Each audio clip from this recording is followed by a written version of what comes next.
नमस्कार दोस्तों, जय हिंद, वंदे मातरम। अपना सक्षम पॉइंट यूट्यूब चैनल पर एक बार फिर से आप सभी का हार्दिक स्वागत है। हम पढ़ रहे थे रवि कुलरिया सर की बुक मध्यकालीन भारतीय इतिहास वस्तुनिष्ठ, जिसमें हमारा 11th नंबर चैप्टर चल रहा था।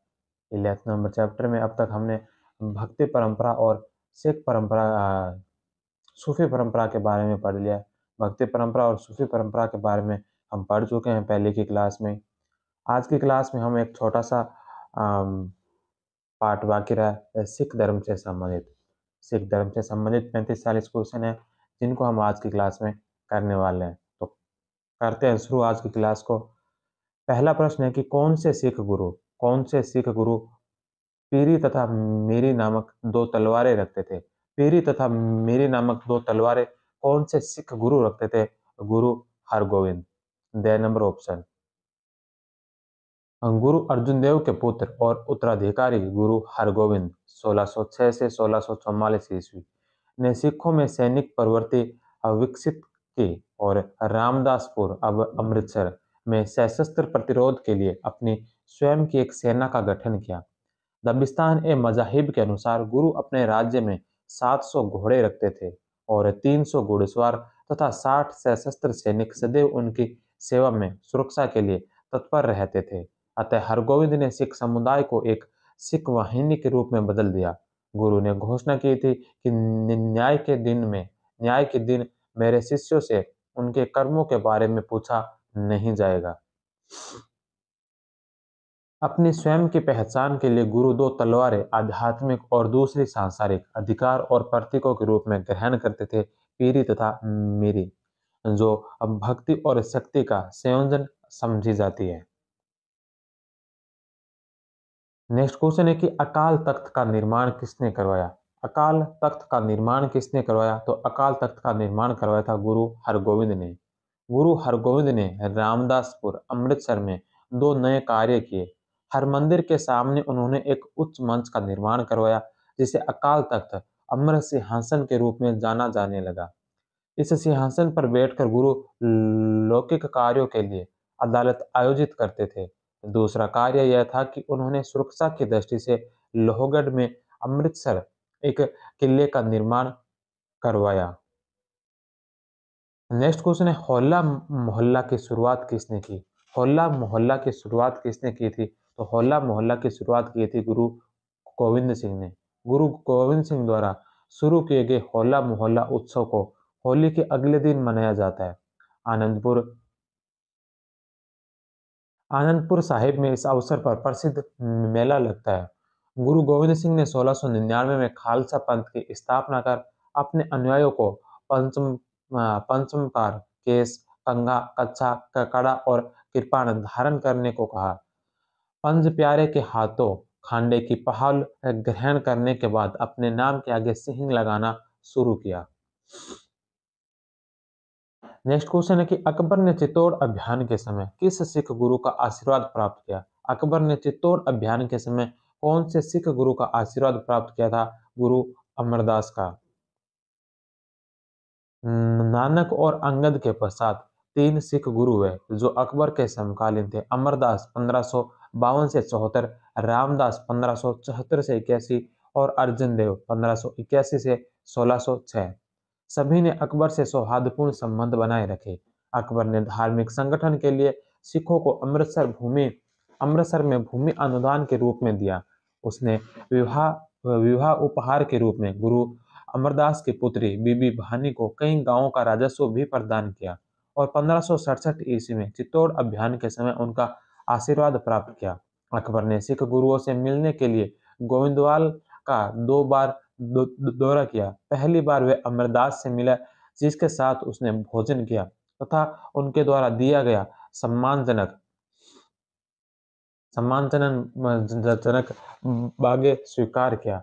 दूसरी बार वह गुरु अर्जुन देव से मिला। 1598 में गोविंदवाल के अपने दूसरे दौरे के समय पंजाब के परगनों में भूमि में रियायत विषयक गुरु अर्जुन देव के सुझाव पर सहानुभूतिपूर्ण विचार किया। नेक्स्ट क्वेश्चन है कि 1664 से 75 के मध्य सिख गुरु थे। 1664 से 75 के मध्य सिख गुरु कौन थे? गुरु तेग बहादुर। बे नंबर ऑप्शन। नौवें गुरु तेग बहादुर 1664 से 1675 ईस्वी। छठे गुरु हरगोविंद ने कीरतपुर नामक शहर बसाया। कीरतपुर साहिब वर्तमान भारतीय पंजाब राज्य में। वहीं मार्च 1644 में उनकी मृत्यु हो गई। औरंगजेब ने सातवें गुरु हरराय 1644 से 61 को दरबार में बुलाया, लेकिन हरराय ने अपने बड़े पुत्र रामराय को भेजा, जिसे दिल्ली में बंधक बना लिया गया। अतः हरराय ने अपने छोटे पुत्र हरकिशन 1661 से 64 को अपना उत्तराधिकारी नियुक्त किया, परंतु उसे भी औरंगजेब ने दिल्ली बुलवा लिया। औरंगजेब ने रामराय को संरक्षण देने का निश्चय कर लिया था और उसे वर्तमान देहरादून में राजस्व मुक्त भूमि प्रदान की थी। हरकिशन की मृत्यु पर रामराय का तेग बहादुर के साथ उत्तराधिकारी विषय में विवाद उत्पन्न हो गया। यद्यपि तेग बहादुर नौवें गुरु बनने में 1664 से 75 तक सफल रहे। नेक्स्ट क्वेश्चन है कि गुरु ग्रंथ साहिब को अंतिम रूप कब दिया गया? गुरु ग्रंथ साहिब को अंतिम रूप कब दिया गया था? तो अंतिम रूप दिया गया था 18वीं शताब्दी में। The number option. आदि ग्रंथ या गुरु ग्रंथ साहिब को सर्वप्रथम 1534 ईस्वी में गुरु अंगद ने गुरुमुखी लिपि में संकलित किया था, जिसमें नानक और अंगद की वाणियां सम्मिलित थी। बाद में गुरु अर्जुन देव ने 1604 ईस्वी में देवनागरी में इसको विस्तृत रूप दिया। अर्जुन देव ने पहले अपने कथनों समेत 5 सिख गुरुओं की रचनाएं एकत्र की तथा इसके बाद अन्य संप्रदायों के अनुयायियों को आमंत्रित किया।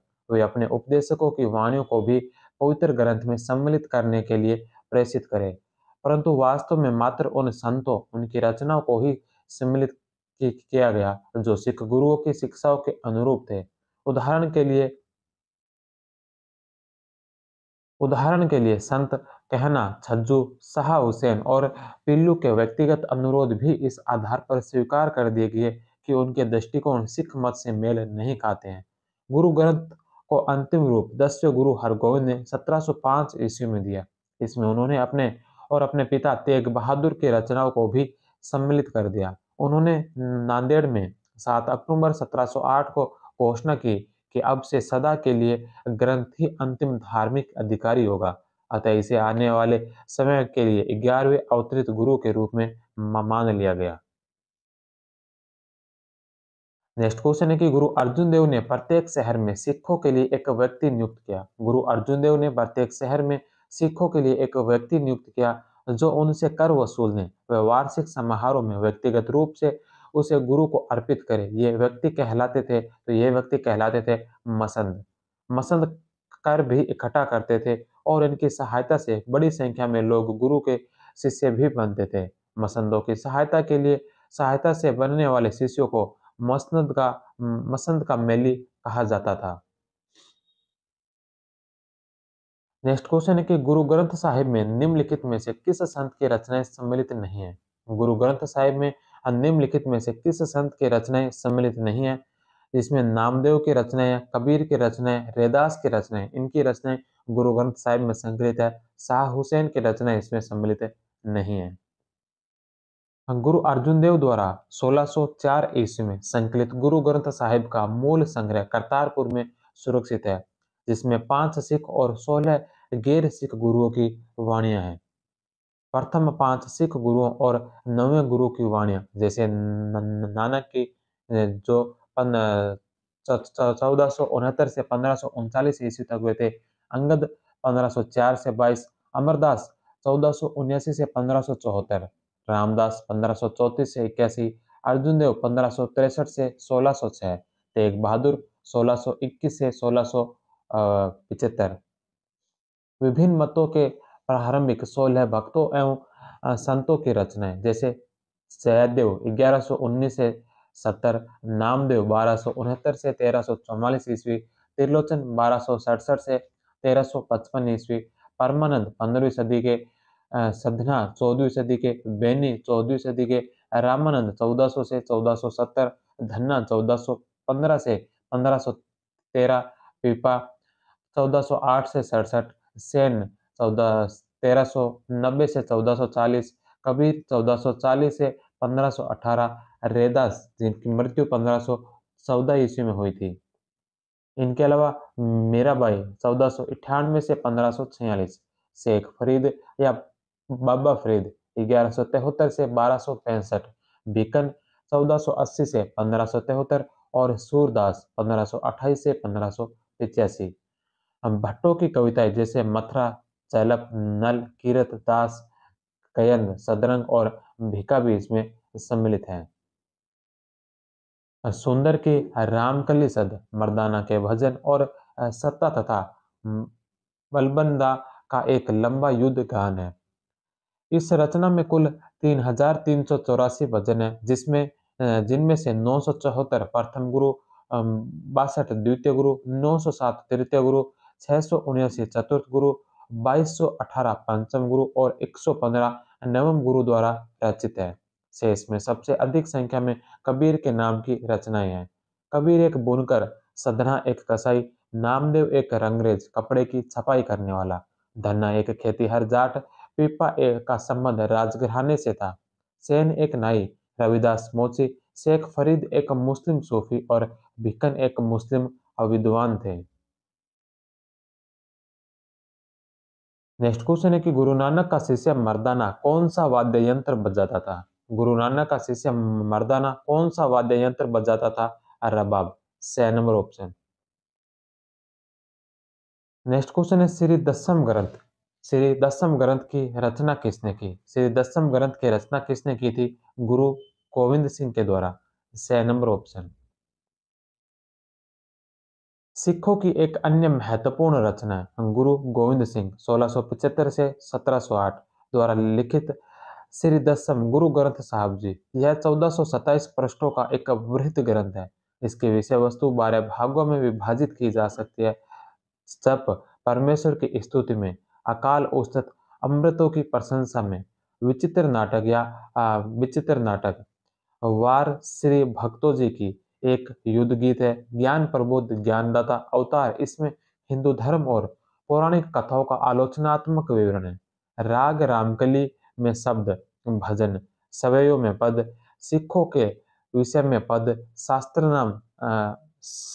नाम माला, शस्त्रों की पूजा संबंधी,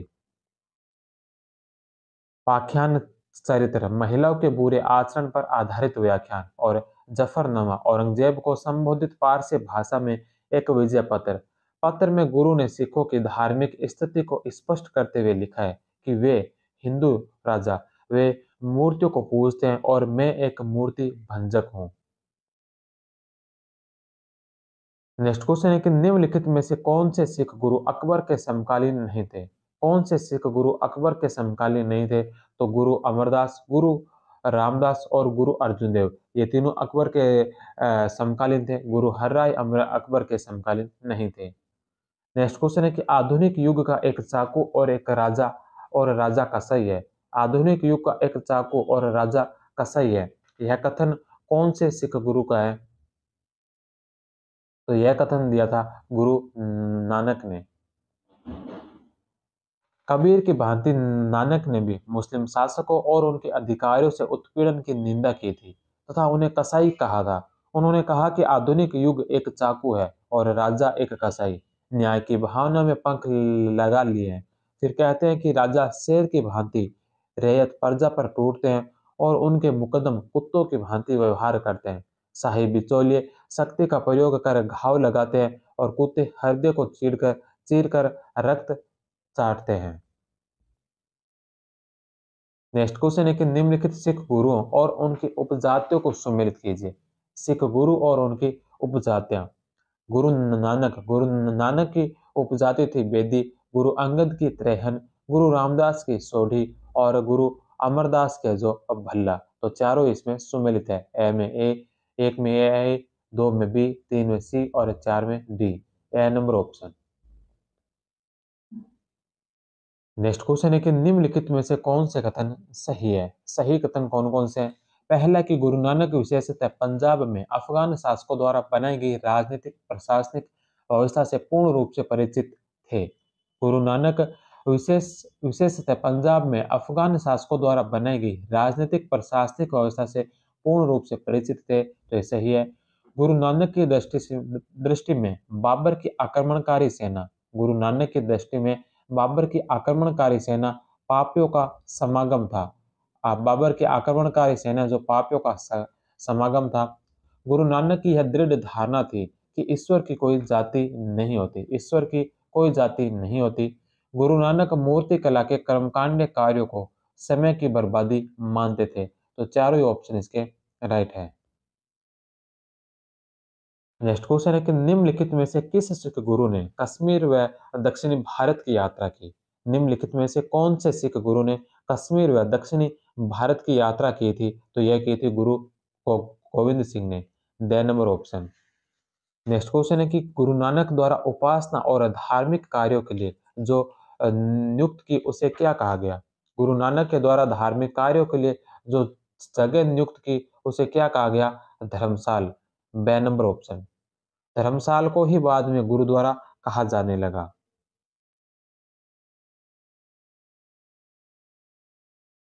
नेक्स्ट क्वेश्चन है कि निम्न में से किस सिख गुरु का मूल नाम लहणा था? कौन से सिख गुरु का मूल नाम लहणा था? तो लहणा मूल नाम था गुरु अंगद देव का।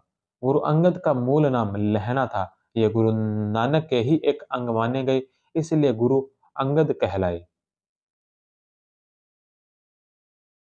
नेक्स्ट क्वेश्चन है कि निम्नलिखित में से किस किस संत की रचनाएं आदि ग्रंथ साहिब में संकलित की गई है? कौन कौन से संत की रचनाएं जो आदि ग्रंथ साहिब में संकलित है? बाबा फरीद की, कबीर की, रविदास की और नामदेव की। तो इन चारों ही संतों की रचनाएं जो आदि ग्रंथ साहिब में संकलित है। The number option. Next question है कि निम्न कथनों में से कौन से कथन सत्य है? कौन से कथन इसमें से सही है? पहला है कि गुरु नानक देव का जन्म 1439 ईस्वी में तलवंडी में हुआ। 1469 ईस्वी में तलवंडी में हुआ। गुरु नानक देव का जन्म जो 1469 में तलवंडी में हुआ था, तो यह सही है। दूसरा है कि तलवंडी वर्तमान पाकिस्तान में ननकाना साहब के नाम से प्रसिद्ध स्थल है। तलवंडी जो अ, वर्तमान में पाकिस्तान में ननकाना साहब नाम से प्रसिद्ध स्थल है, यह भी सही है। गुरु नानक देव की पत्नी का नाम सुलखनी था। गुरु नानक देव की पत्नी का नाम सुलखनी था, यह भी सत्य है। चौथा है कि गुरु नानक देव की मृत्यु अमृतसर में हुई थी। तो गुरु नानक देव की मृत्यु जो अमृतसर में नहीं हुई थी, बल्कि इनकी मृत्यु हुई थी करतारपुर में। तो 4 नंबर ऑप्शन इसका गलत होगा। 1, 2 और 3 बे नंबर ऑप्शन राइट है। इनके पिता का नाम कालूचंद व माता का नाम तृप्ता था। इनकी मृत्यु करतारपुर पाकिस्तान में हुई। इनके पुत्रों का नाम श्रीचंद और लक्ष्मी दास था। नेक्स्ट क्वेश्चन है कि बाबर व उसकी सेना के संबंध में किसका कथन है? बाबर व उसकी सेना के संबंध में किसका कथन है कि वह पाप की एक बारात के साथ काबुल से आया? वह पाप की एक बारात के साथ काबुल से आया और बलपूर्वक धन को अपनी दुल्हन के रूप में मांगा। बलपूर्वक धन को अपने दुल्हन के रूप में मांगा। वे हत्या के गीत गाते हैं और स्वयं को खून में लथपथ करते हैं। किसके संबंध में कहा गया कि वह बाबर की वह पाप के बारात के साथ काबुल से आया, बलपूर्वक धन को अपनी दुल्हन के रूप में मांगा, हत्या के गीत गाते हैं, स्वयं खून से लथपथ करते हैं। तो यह कहा था गुरु नानक ने बाबर व उसकी सेना के संबंध में। नेक्स्ट क्वेश्चन है कि गुरुमुखी लिपि का आविष्कार किसने किया? गुरुमुखी लिपि का आविष्कार किसने किया था? गुरु अंगद देव ने। The number option. Next question है कि निम्नलिखित में से किस सिख गुरु ने निम्नलिखित में से कौन से सिख गुरु ने इब्राहिम लोदी के मंत्री दौलत खां के अधीन एक अन्न भंडार अधिकारी के रूप में कार्य किया था? तो यह किया था गुरु नानक ने। नेक्स्ट क्वेश्चन है मुक्त सामुदायिक रसोई गुरु का लंगर किस सिख गुरु ने शुरू किया था? तो यह किया था गुरु नानक देव ने। नानक देव। ए नंबर ऑप्शन। नेक्स्ट क्वेश्चन है कि गुरु अर्जुन देव ने निम्नलिखित में से किस संत को हरमिंदर साहब गुरुद्वारा स्वर्ण मंदिर की नींव रखने के लिए बुलाया था? गुरु अर्जुन देव ने निम्नलिखित में से किसे जो स्वर्ण मंदिर हरमिंदर साहब गुरुद्वारा की नींव रखने के लिए बुलाया था? मियां मीर को। मियां मीर ने स्वर्ण मंदिर की पहली ईंट रखी थी? नेक्स्ट क्वेश्चन है कि पर्दा प्रथा व सती प्रथा का मुखरता से विरोध करने वाले पहले सिख गुरु थे। पर्दा प्रथा व सती प्रथा का मुखरता से विरोध करने वाले पहले सिख गुरु कौन थे? गुरु Amar Das. 6 number option. Next question है कि निम्नलिखित कथनों पर विचार कीजिए। दो कथन दे रखे हैं। पहला कि अमृतसर की स्थापना का श्रेय, अमृतसर की स्थापना का श्रेय सिखों के चौथे गुरु, सिखों के चौथे गुरु गुरु रामदास को है। अमृतसर की स्थापना का श्रेय जो सिखों के चौथे गुरु रामदास को है। अमृतसर में स्वर्ण मंदिर की स्थापना पांचवें गुरु अर्जुन देव ने की थी। तो अमृतसर की स्थापना चौथे गुरु रामदास ने की, और अमृतसर में स्वर्ण मंदिर की स्थापना जो पांचवें गुरु अर्जुन देव ने की थी। दोनों ही ऑप्शन इसके सही है। सिखों के गुरु नानक, अंगद, अमरदास, रामदास, अर्जुन देव, हरगोविंद, हरराय, हरकिशन, तेग बहादुर और गोविंद सिंह। अकबर ने गुरु अमरदास से गोविंदवाला में भेंट की, और गुरु व उनकी पुत्री बीबी भानी को कई गांव भेंट किए। बीबी भानी का विवाह चौथे गुरु रामदास के साथ हुआ। अकबर ने गुरु रामदास को 500 बीघा जमीन दान दी, जिसमें एक प्राकृतिक तालाब भी था। गोविंदवाला या गोविंदवाला का तालाब 64 सीढ़ियों वाले एक स्नान कुंड के रूप में गुरु अमरदास द्वारा विकसित किया गया। अकबर ने गुरु अर्जुन देव को 5 कुंतल स्वर्ण प्रदान किया, जिसका इस्तेमाल स्वर्ण मंदिर निर्माण में किया गया। नेक्स्ट क्वेश्चन है कि गुरु गोविंद सिंह के संबंध में निम्नलिखित में से कौन से कथन सत्य है? गुरु गोविंद सिंह के संबंध में कौन से कथन है जो सही है? पहला कि इन्हें सिखों के 10वें और अंतिम गुरु कहते हैं। गुरु गोविंद सिंह जो सिखों के 10वें और अंतिम गुरु है, ये सही है। इन्होंने 1699 में खालसा की स्थापना की। गुरु गोविंद सिंह ने 1699 में खालसा की स्थापना की।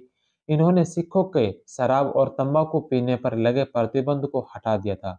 प्रतिबंध को इन्होंने नहीं हटाया था। चौथा है कि इनकी मृत्यु महाराष्ट्र के नांदेड़ में हुई थी। तो गुरु गोविंद सिंह की मृत्यु जो महाराष्ट्र के नांदेड़ में हुई थी, यह भी सही है। 1, 2 और 4 इसके सही होंगे। 6 नंबर ऑप्शन। गुरु गोविंद सिंह का जन्म 1666 ईस्वी में पटना में हुआ। 1675 ईस्वी में ये 10वें सिख गुरु बने। कृष्ण अवतार, जफरनामा, चंडी की दीवार इनकी प्रमुख रचनाएं हैं। विचित्र नाटक इनके द्वारा रचित 10वें ग्रंथ का एक भाग है। नेक्स्ट क्वेश्चन है कि निम्नलिखित में से किस सिख गुरु ने शहजादा खुसरो को आशीर्वाद व धन देकर सहायता की? कौन से सिख गुरु ने शहजादा खुसरो को आशीर्वाद व धन देकर सहायता की थी? गुरु अर्जुन देव ने। The number option. खुसरो गुरु अर्जुन देव से आशीर्वाद लेने तरन तारन लाहौर गया। गुरु अर्जुन देव ने न सिर्फ उसे आशीर्वाद दिया, बल्कि 2 लाख की आर्थिक सहायता भी दी। जहांगीर ने गुरु अर्जुन देव पर खुसरो की मदद के आरोप में 2.5 लाख का जुर्माना लगाया। जुर्माना न भरने के कारण उन्हें मृत्युदंड दिया गया। नेक्स्ट क्वेश्चन है कि निम्नलिखित में से किस संत का जन्म बिहार में हुआ था? निम्नलिखित में से किस संत का जन्म बिहार में हुआ था? तो बिहार में जन्म हुआ था गुरु गोविंद सिंह का। कबीर का जन्म वाराणसी में हुआ। दादू दयाल का जन्म अहमदाबाद में हुआ, और रामानंद का जन्म जो प्रयागराज में हुआ था। नेक्स्ट क्वेश्चन है कि गुरु नानक देव द्वारा सिख धर्म की स्थापना के समय निम्नलिखित में से किसका शासन था? गुरु नानक देव के द्वारा सिख धर्म की स्थापना के समय निम्नलिखित में से किसका शासन था? सिकंदर लोदी का। नेक्स्ट क्वेश्चन है कि सिखों द्वारा मुफ्त रसोई लंगर, सिखों के द्वारा मुफ्त रसोई लंगर की अवधारणा कहाँ से अपनाई गई थी? मुफ्त रसोई की अवधारणा कहाँ से अपनाई गई थी? सूफी दरगाहों से। 6 नंबर ऑप्शन। नेक्स्ट क्वेश्चन है कि किस सिख गुरु की मृत्यु चेचक रोग के कारण हुई थी? कौन से सिख गुरु की मृत्यु चेचक रोग के कारण हुई थी? गुरु हरकिशन की। बे नंबर ऑप्शन। नेक्स्ट क्वेश्चन है कि वह सिख गुरु जिन्होंने उत्तराधिकार युद्ध में दारा सिखों का साथ दिया, उत्तराधिकारी युद्ध में दारा सिखों का साथ देने वाले सिख गुरु कौन थे? गुरु हरराय। ए नंबर ऑप्शन। किस सिख गुरु को बाकला दा बाबा, किस सिख गुरु को बाकला दा बाबा कहा जाता है? तो बाकला दा बाबा कहा जाता है गुरु तेग बहादुर को। The number option. Next question है कि किस मुगल शासक ने गोविंद सिंह को 5000 का मनसब प्रदान किया? गुरु गोविंद सिंह को 5000 का मनसब कौन से मुगल शासक ने प्रदान किया था? तो यह किया था बहादुर शाह ने। B number option. Next question है कि किस युद्ध में मुगल सेना से लड़ते हुए गुरु गोविंद सिंह के दो पुत्र अजीत सिंह व जुझार सिंह वीर गति को प्राप्त हुए? कौन से युद्ध में मुगल सेना से लड़ते हुए गुरु गोविंद सिंह के दो पुत्र अजीत सिंह व जुझार सिंह वीर गति को प्राप्त हुए थे? चमकौर का युद्ध 1704 ईस्वी। गुरु नानक द्वारा देश के विभिन्न स्थानों की लंबी यात्राओं को क्या कहा जाता है? गुरु नानक के द्वारा देश के विभिन्न स्थानों की जो लंबी यात्राएं की गई, इन यात्राओं को क्या कहा जाता है? उदासियां। The number option. Next question है कि किस सिख गुरु ने अमृतसर की किलेबंदी करवाई? अमृतसर की किलेबंदी कौन से सिख गुरु ने करवाई थी? गुरु हरगोविंद ने। नेक्स्ट क्वेश्चन है कि किस सिख गुरु के समय गुरु का पद पैतृक हो गया? गुरु का पद पैतृक कौन से सिख गुरु के समय हुआ था? गुरु रामदास के समय। ए नंबर ऑप्शन इसका राइट होगा। और इसी के साथ ही यह चैप्टर सिख गुरु का यहीं पर समाप्त होता है। सिख धर्म से संबंधित इस चैप्टर के साथ ही हमने भक्ति आंदोलन, सूफी आंदोलन और सिख गुरु का ये 11th नंबर चैप्टर भी समाप्त कर लिया है। अब हम कल की क्लास से हम मुगल वंश शुरू करेंगे। पहले कल हम मुगल वंश की थ्योरी पढ़ेंगे नाथ प्रियदर्शन की बुक से, और फिर अगली क्लास में हम इसके ऑब्जेक्टिव प्रश्न करने वाले हैं। तो मिलते हैं कल हम उम, मुगल वंश की क्लास में।